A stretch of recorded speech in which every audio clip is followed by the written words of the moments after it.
Hi.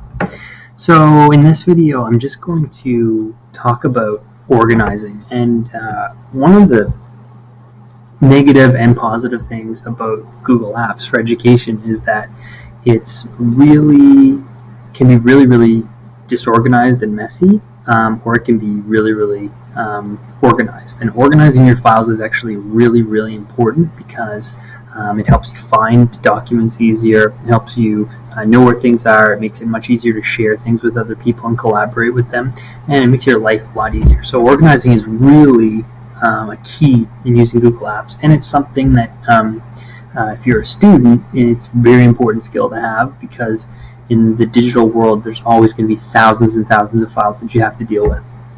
So I'm going to start. I'm in my GNSPES email here, and you can see I'm in here, and there's all kinds of mail here, and it's hard for me to look at. There's a ton of it. I don't like seeing a whole bunch of things here, so all that I'm going to do is, if you want to read your emails, and you can just click on them, and it's easy to read them, and check them out. When you're done with emails, you can actually clean your entire screen off by going up here and just clicking this little select button to select all, and that's going to give you an entire set of options. Okay, so with all of these, you can archive them, you can delete them if there's nothing that you need in them. You can put them into a folder or tag them with something. So if I wanted to label files as educational, or if I want to label them as from my classroom, it's up to you.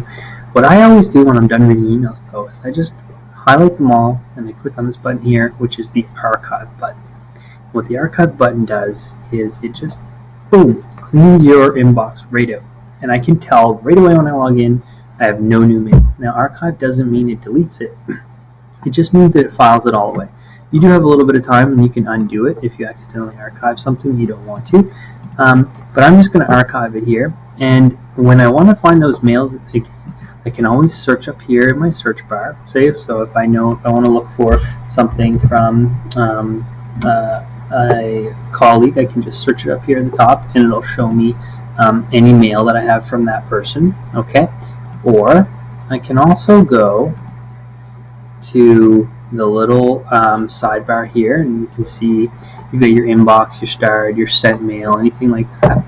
And if you go down to this little button here that says more, and you click on it, there's a button that says all mail. And you click on all mail, and there is all the mail that you've archived. Okay, so you can go and find all the old mail, but keep your inbox clean, because then it's much easier to stay on top of new information and new organized emails. It's very important. If you do have a piece of mail that you would like to go back to, okay, so let's say that I've got this mail here. If you just click star, okay, again, Google Apps lets you star things, and I just go up to the little sidebar here and click starred, and any emails that I want to have access to or don't forget about, maybe it's something with an important attachment in it, maybe it's something that has a login name or a password in it, or something that I just want to refer to quickly, you just star it and you can find it again pretty easily. Okay. Organizing Google Drive is much the same. Google Drive works just like a desktop, where you can drag files and move them around. You can create new folders. You should always organize your files into folders. You can see here in my drive, I've got things organized into classroom, homework, CSI, which is a committee at our school, important things, lessons, things from my master's program, staff files, student projects, subjects, technology, and I even have a file that's to sort, so stuff that I want to sort, because I always want this starting space to be clean so I can easily navigate through it.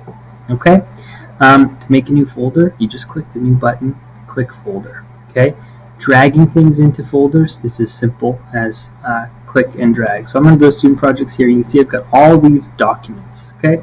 These are student documents. I don't want them hanging around. I want them going into the right space. So this is from a fantasy book that some of my students are working at, putting together and publishing. If you want to put one file into a folder, I'm just going to click it, and I'm going to drag it right into the file. You can always undo it if you want to, or you can just hit X. Also, if you want to drag a whole bunch of files, I'm just going to click down on a white space, highlight up, and then I can click and drag all of these right into that file folder. Okay, and they'll be right there for me. Just going to undo that. If you want to select specific files, okay, you can just press the control, hold down the control button when you click, and it'll put certain files in for you. Okay, so once again, you can drag, you can hold down control and pick specific files, or you can do one at a time. Okay, so I'm just going to drag all these in here. Okay, and I'm going to put these two in here as well. And now you can see when I click on that file, everything will be where I placed it. Okay, thanks very much. Bye-bye.